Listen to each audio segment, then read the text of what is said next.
미디어의 독립성과 중립성을 확보할 수 있도록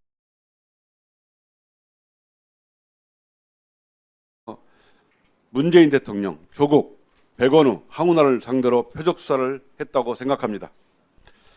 저는 윤석열 총장에게 이 사건 기소를 반대했습니다. 그러나 윤석열 총장은 이 중앙지검장인 저를 배제하고 당시 차장검사에게 직접 지시해서 이 울산시장 선거개 의혹 사건을 기소하게 만들었습니다. 정치적 목적을 가진 정말 절차뿐만 아니라 법률, 검찰 정법에도 맞지 않는 위법 수사입니다. 이런 위법 수사 결과는 어떻게 됐습니까? 5년 7개월이 지난 지금 전원 무죄 확정됐습니다. 무죄 확정된 이 피고인들의 인생, 비용, 시간, 검찰은 조금도 책임지지 않습니다. 오히려 개혁의 대상이 돼야 할 검사들이 보안 수사는 권리가 아니라 의무라고 떠들고 12.3 내란 계엄에 관여되어 있으면서도 사과조차 하지 않고 있습니다. 국민들은 이러한 검찰 정말 용납할 수 없습니다. 오늘 이 청문회를 여는 이유도 국민들께 검찰이 수사권과 기소권을 직접 모두 가지고 있으면서 생기는 부작용, 문제점에 대해서 소상히 사례를 통해서 밝히고자 하는 자리입니다. 오늘 울산시장 선거개 의혹 사건 첫 사건으로 그 사건의 문제점에 대해서 소상히 말해보겠습니다. 이광철 변호사님 나오셨습니까? 앞으로 나오십시오. 자리 배치를 한. 예, 이광철 변호사입니다. 저는 울산시장 선거개 의혹 사건이야말로 검찰이 수사권과 기소권을 모두 가지면서 생긴 악용한 대표적인 수사권 남용 사례라고 봅니다. 변호사님 동의하십니까? 예, 전적으로 동의하고 있습니다. 어떤 점에서 그렇게 생각하십니까? 울산시장 선거 개입에 관련된 윤석열 당시 제가 국회라는 신성한 공간에서 패거리라는 용어를 좀 쓰도록 하겠습니다. 그때 당시에 윤석열 총장과 휘하의 울산 사건을 진행했던 분들은 도저히 우리 검찰적법에서 명언하는 검사라고 보기 어려워서 제가 그 용어를 좀 쓰도록 하겠습니다. 윤석열 패거리들이 이 사건을 정치적으로 기획하고 표적했다는 점은 당시에 사건이 서울로 올라왔던 이성윤 의원님이 말씀하셨던 그 지점으로 돌아가 보면 명확해집니다. 그때 당시에 2019년 8월 달에 윤석열 패거리들은 조국 당시 법무부 장관 지명자에 대한 수사를 전격적으로 개시했습니다. 그 핵심적인 이유는 저도 청와대에서 직접 들었지만 이른바 조국 사모펀드설이었습니다. 그러나 조국에 대한 수사 결과 조국 사모펀드설은 전혀 진실이 아님이 판명났습니다. 그런 가운데서 대통령의 인사권에 정면 도전한 그 수사의 핵심적인 조국 사모펀드설이 전혀 사실로 판명되지 않은 결과 윤석열 패거리들은 이에 대한 만회를 하려고 했었고, 그것이 첫 번째고, 두 번째로 당시에 울산에서 이 사건을 진행했던 황운하 당시 울산지방경찰청장, 그리고 이 사건의 중간에 보고서가 내려갔던 청와대 민정수석실은 검찰개혁의 핵심적인 혹은 상징적인 인사들이라거나 검찰개혁의 일종의 컨트롤타워 역할을 했던 곳이었습니다. 그래서 당시에 윤석열 패거리들은 자신들의 조국 수사 사모펀드설을 입증하지 못한 데 대한 안갚음과 함께 문재인 정부가 추진했던 검찰개혁을 정면으로 뒤엎는 수사를 기획하고, 그래서 의원님이 말씀하셨던 그런 여러분들을 표적으로 삼아서 수사를 진행했다고 생각하고 있습니다. 당시 윤석열 총장이 이끄는 윤석열 정치검찰이 당시 문재인 대통령, 조국 민정수석, 백원우 민정비서관, 황운하 경찰청장을 표적으로 삼았다고 생각하시죠? 네, 그렇습니다. 그 이유가 뭐라고 생각하십니까?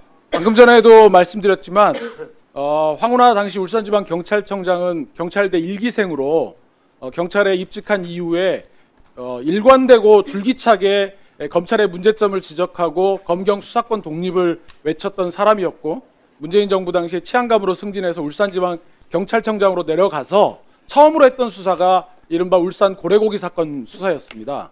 그래서 당시에 울산지검은 이 고래고기 사건 수사를 매우 예민하고 긴장되게 바라보고 있었고, 그 과정에서 당시에 울산지검은 황운하 청장의 모든 범죄 비위 사실을 불기소 결정문에 남기는 등 그런 것들이 나중에 수사기로 확인된 것으로 알고 있고, 또 한 가지는 조국 수석이 법무부 장관으로 지명되기 이전에 민정수석실에서 검찰개혁을 추진했고 당시 문재인 대통령께서 조국 민정수석에게 검찰개혁을 완성하라 하면서 조국 수석을 법무부 장관으로 지명했기 때문에 당시에 조국 수석을 낙마시키기 위해서 수사를 시작했던 것이 어그러져서 결국은 거기에 대한 여러 가지 안갚음의 목적으로 이 울산시장 선거 개입 사건을 수사했다고 생각하고 있습니다. 예. 이 사건 수사 당시에 2000년도 들어서 2019년 2월까지 검찰 수사를 받다 자살한 사람이 약 100여 명이 넘었습니다. 예. 이 사건 울산시장 의혹 사건 관련해서도 수사를 받던 피의자 그것도 그 청와대에 근무하던 직원이 자살한 사건이 있었죠. 네, 그렇습니다. 그 분이 왜 자살했다고 생각하십니까? 돌아가신 고인은 제가 청와대에서 민정비서관실에서 선임행정관으로 일할 때 검찰 파견관으로 일했고 제가 듣기로 윤석열 검찰총장도 검찰 내 수사관 중에서 에이스라고 평했던 분으로 알고 있고 실제로 청와대 파견에 와서 굉장한 역량과 또 두루두루 원만한 인품을 발휘하면서 굉장히 열심히 일했던 분이었습니다. 그런데 저희가 2018년도에 저희가 인수위 없이 출범한 정부여가지고 집권 2년 차에 여러 가지 공직사회 혼란들이 있을 것을 우려해서 제가 당시에 민정수석실 선임행정관으로 기획해가지고 집권 2년 차에 벌어질 수 있는 여러 가지 일들을 두 가지 카테고리로 나눴습니다. 첫 번째는 공직사회의 고위공직자들의 부정과 비위, 두 번째는 각 부처 간의 알력, 헤게모니 다툼 이런 부분들을 미리 점검해서 저희가 좀 2년 차에 그런 일이 없도록 하기 위해서 여러 가지 분야를 나누었고 그 중에 하나의 사건으로 선정된 것이 울산 고래고기 사건 관련된 검경 간의 갈등이었습니다. 그래서 제가 검찰과 경찰에서 파견 나온 고인과 또 한 분의 파견관을 울산에 보냈던 것인데 검찰은 바로 이 지점을 들어가지고 2018년 1월 11일경에 울산 출장을 다녀오셨는데 그때 당시에 황운하 울산경찰청장의 울산 김기현 당시 시장 형제 측근들의 비위 사건을 수사하는 것을 점검하러 왔다라고 단정짓고 2019년 11월 22일 날 고인을 울산지검으로 소환해서 이 부분을 몰아붙였습니다. 그래서 이분이 조사를 받고 올라와서 여러 가지 검찰 특수부의 비열한 수사 기법에 굉장히 범민을 했다가 그냥 끝나는 걸로 알았는데 아까 의원님께서 모두에 지적하신 바와 같이 2019년 11월 26일 날 윤석열 패거리들이 울산 사건을 울산지검에서 중앙지검으로 사건을 이송시켜가지고 처음으로 불렀던 분이 고인이었습니다. 그래서 고인은 두 가지 선택지 앞에 놓여 있었습니다. 첫째는 이분은 너무나 검찰 특수수사의 비열함을 너무 잘 알고 있었기 때문에 이 사람들이 원하는 답을 해주지 않으면 나를 끝까지 괴롭힐 것이다. 그랬을 때 거기에 버틸 것이냐, 원하는 답을 해줄 것이냐. 고인은 첫 번째도 아니고 두 번째도 아니고 제3의 선택을 했습니다. 본인이 안고 가겠다. 저는 그래서 고인에게 빚을 졌다고 생각합니다. 그분이 검찰 특수수사의 비열함을 너무나 잘 알고 있었기 때문에 자기가 울산에 내려갔던 것은 울산시장 선거 개입을 점검하러 갔다. 백원우가 시켰다. 조국도 알고 있다. 이광철이 다 실제적인 것은 지시하고 점검했다라고 했더라면 정말로 그때 문재인 정부가 무너질 만한 큰 충격을 겪었을 것입니다.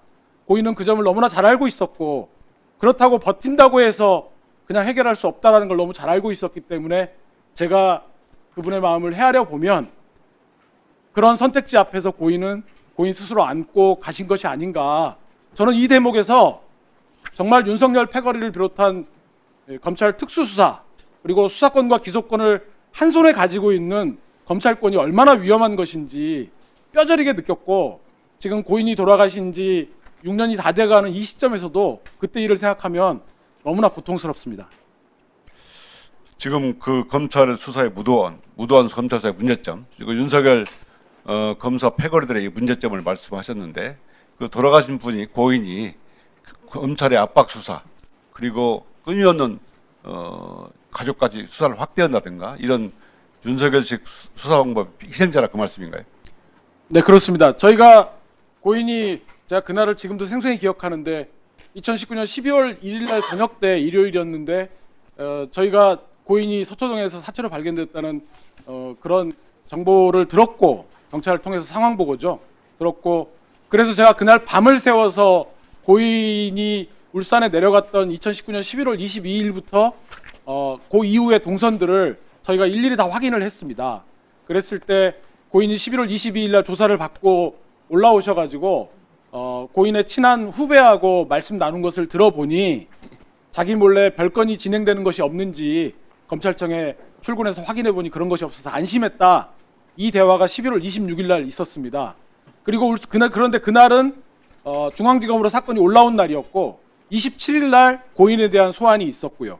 그 뒤로 고인은 집을 나가서 돌아오지 않았고 12월 1일 날 사체로 서초동에서 발견되었던 것입니다. 이 과정을 돌이켜 보면 고인은 첫 번째 조사 이후에 두 번째 중앙지검의 소환 조사로 극심한 압박을 받았고 검찰이 원하는 답을 해주지 않으면 끝까지 자기를 괴롭히겠다 이런 생각을 했던 것으로 저희들은 생각하고 있습니다. 아무래도 그 고인이 검찰 직원 출신이었기 때문에 검찰 수사 기법을 너무나 잘 알고 있었고 그에 따라서 있지도 않은 사실을 자백하라는 압박 때문에 극단적인 선택을 한 것이다 이렇게 생각하신다 네, 말씀입니다. 그렇습니다. 그러면 울산시장 선거개입 의혹 사건을 잘 아시는 분으로서 울산시장 선거 사건 검찰 수사의 가장 큰 문제점 뭐라고 생각하십니까? 네, 지금 시간이 지났으니 가능한 짧게 네네. 답변해 주시면 좋겠습니다. 예. 짤막하게 마무리하겠습니다. 저도 울산 사건의 피의자로 입건이 되었고 중간에 불기소 결정에 대해서 지금 피의자로 입건된 상태인데 아까도 말씀드렸지만 표적으로 삼으면 그 표적으로 삼는 부분에 대해서 통제가 없습니다. 검찰이 수사권과 기소권을 갖고 영장 청구까지 독점하고 있기 때문에 표적으로 삼는 사람들을 일괄적으로 대대적으로 전격적으로 압수수색하고 그걸 언론에 흘리고 결국은 검찰권의 수사권과 기소권의 분리만이 이러한 문제들의 해결책이라고 생각합니다. 예, 우리 이광철 참고인께서 말씀하신 것처럼 정말 검찰 직접 수사의 문제점, 울산시장 선거 개입 사건뿐만 아니라 김학의 출국금지 사건, 월성 원전 사건 모두 저와 관련돼 있고 이 이광철 변호사도 이걸로 고통을 겪으신 분입니다. 검찰이 이렇게 수사 기소권을 남용해서 많은 사람 인생을 결단내놓고도 사과하는 사람은 아무도 없습니다. 내란에 관여했다는 비판을 받고서도 반성하지 않습니다. 이광철 참고인께서 말씀하신 것처럼 윤석열 패거리가 지금 검찰에 많이 남아 있습니다. 이런 윤석열 패거리가 남아있는 검찰, 법무부에 중수청을 둘 수 없습니다. 그럴 자격도 없습니다. 저는 수사 기소 분리뿐만 아니라 단순히 제도 개선 개편뿐만 아니라 국민의 기본권 보장을 위한 헌법적 과제, 수사 기소를 반드시 분리해서 국민들께 이 수사권을 돌려줘야 한다고 생각합니다. 참고인 마지막으로 한 말씀 해주시고 들어가십시오. 예, 시간이 없기 때문에 지금 이성윤 의원님 말씀하신 거에 전적으로 동의합니다. 이상입니다. 이상입니다. 예,